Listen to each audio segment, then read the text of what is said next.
আসসালামু আলাইকুম, welcome back to my channel. সবাই কেমন আছেন? আশা করি সবাই ভালো আছেন। আমার শ্বশুর লম্বা একটা বাজারের লিস্ট নিয়ে বাজারে গিয়েছিল।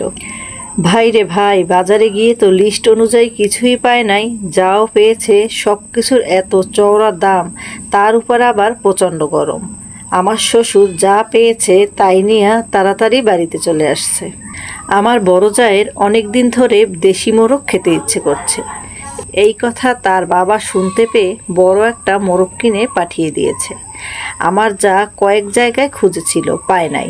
মেয়ে খাবে বলে কথা, যেখান থেকে পারুক যেভাবে পারুক কিনে পাঠিয়ে দিয়েছে। এই হচ্ছে বাবা। যে মেয়ের পৃথিবীতে বাবা নাই, তার আবদারের কোনো জায়গাও নেই। দুই যা মিলে মুরগিটা জবাই করে নিলাম। এবার মুরগিটা কেটে নেব। পোলট্রি মুরগি কাটতে কাটতে দেশি মুরগি কাটতে কষ্ট হচ্ছে। যাই হোক, তবু কোনো মতে কাটা হয়ে গেছে। এবার গোশগুলো ধুয়ে নেবে। আমার শাশুড়ি কলমি শাক কাটছে।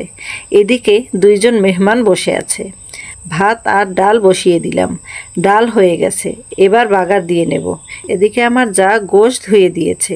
করল্লা কেটে নিয়েছি। কাঁচামরিচ, পেঁয়াজ, চিংড়ি মাছ কেটে রেখে কলমি শাক কাটছি। আমার যা গোশ মাখিয়ে দিতেছে। গোশ মাখানো হয়ে এলে দুই চুলায় গোশ আর করল্লা ভাজি বসিয়ে দিলাম। গোশের সাথে ছেলে মেয়ে পোলাও খেতে চেয়েছে, তাই রাইস কুকারে আমার যা পোলাও বসিয়ে দিল। গোশটা ভালো করে কষিয়ে নিচ্ছি। দেশি মুরগি সেদ্ধ হতে অনেক সময় লাগে। সেদ্ধ না হলে আমার শ্বশুর আবার খেতে পারবে না। এদিকে আমার শ্বশুর গাছ থেকে শুকনা নারিকেলগুলো পেরে নিতেছে।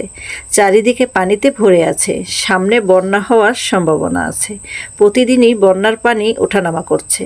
নারিকেলগুলো পড়ে ভেসে যেতে পারে, তাই নারিকেলগুলো গাছ থেকে পেরে নিল। অনেকগুলো নারিকেল পেরেছে।